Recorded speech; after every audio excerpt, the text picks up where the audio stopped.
Hello friends, నేను మీ trend Ganesh. ఈరోజు ఈ వీడియోని మీరు కంప్లీట్గా చూడండి, ఎందుకంటే అక్కడ ముందు చూపించిన ట్విస్ట్ మీకు ఉంటుంది. ఇక్కడ మన వాళ్ళందరూ ఎండకి వెళ్ళడం వల్ల ప్రతి ఒక్కరు కూడా అడ్డం పడ్డారు. తర్వాత వన్ బై వన్ లేచి అందరూ కూడా బీచ్కి వెళ్ళడం జరుగుతుంది, లోపలికి స్నానం చేయడానికి. అయితే ఇక్కడ బీచ్ అనేది చాలా అంటే చాలా కూల్గా ఉంది. తుని దగ్గరలో ఉంటుంది, నియర్ బై అద్దరిపేట. అంటే ఇక్కడ ఏంటంటే బీచ్ కంప్లీట్గా కూల్గా ఉండడం వల్ల ప్రతి ఒక్కరు కూడా ఎంజాయ్ చేసుకుంటూ స్నానం చేయడం జరిగింది. ఇక్కడ మా వాళ్ళందరూ కూడా చిన్న చిన్న గేమ్స్ ఉన్నారు. అయితే ఇక్కడ అలలు అనేది చిన్నగా రావడం వల్ల చాలా కంప్లీట్గా అయితే చాలా మంచిగా అనిపించింది. గేమ్స్ ఆడుకుంటుండగా పెద్దగా సౌండ్ వచ్చింది. ఏంటి సౌండ్ అని చూడగా ఒడ్డుకి బోట్ రావడం జరిగింది. ఆ బోట్ని చూసి మా వాళ్ళందరూ కూడా ఒకసారిగా పరిగెట్టుకుంటూ అక్కడికి వెళ్ళారు.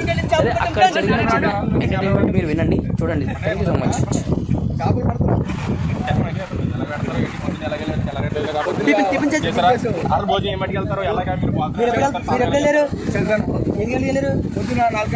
ఉదయం 4 గంటలకు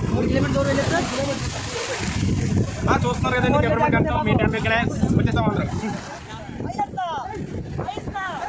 చూస్తారు కదా ఫ్రెండ్స్, ఆ థ్రెడ్తో లాగుతుంటే బోట్ అయితే బయటకు రావడం లేదు. మన వాళ్ళందరూ చాలా హెల్పింగ్ అయితే చేశారు. అయితే మన వాళ్ళకి ఏం చెప్పాడంటే, భయ చేపలు చాలా పడ్డాయి బోట్లో, మీరు మాకు హెల్ప్ చేయండి అని చెప్పేసాను. కానీ మనోళ్ళు కూడా చేపలు చూద్దామని చెప్పేసి మనోళ్ళు కూడా ఆ బోట్కి ఆ థ్రెడ్ని కట్టి ఆ థ్రెడ్కి లాగుతుంటే రాకుండా అక్కడ హ్యాంగ్లర్కి ఆ థ్రెడ్ని తగిలించి అక్కడ స్టిక్స్తో రౌండ్ తిరుగుతుంటే ఆ థ్రెడ్ వల్ల ఆ బోట్ అనేది ఒడ్డుకి రావడం జరుగుతుంది. సో ఇలాగ మన వాళ్ళంతా హెల్ప్ చేస్తుండగా ఆ చేపలు చూపించమంటే మనోడు ఎన్ని చేపలు చూపించాడు చూడండి ఫ్రెండ్స్. చాలా అంటే చాలా బక్కరగా అయిపోయినాము. Thank you for watching this video.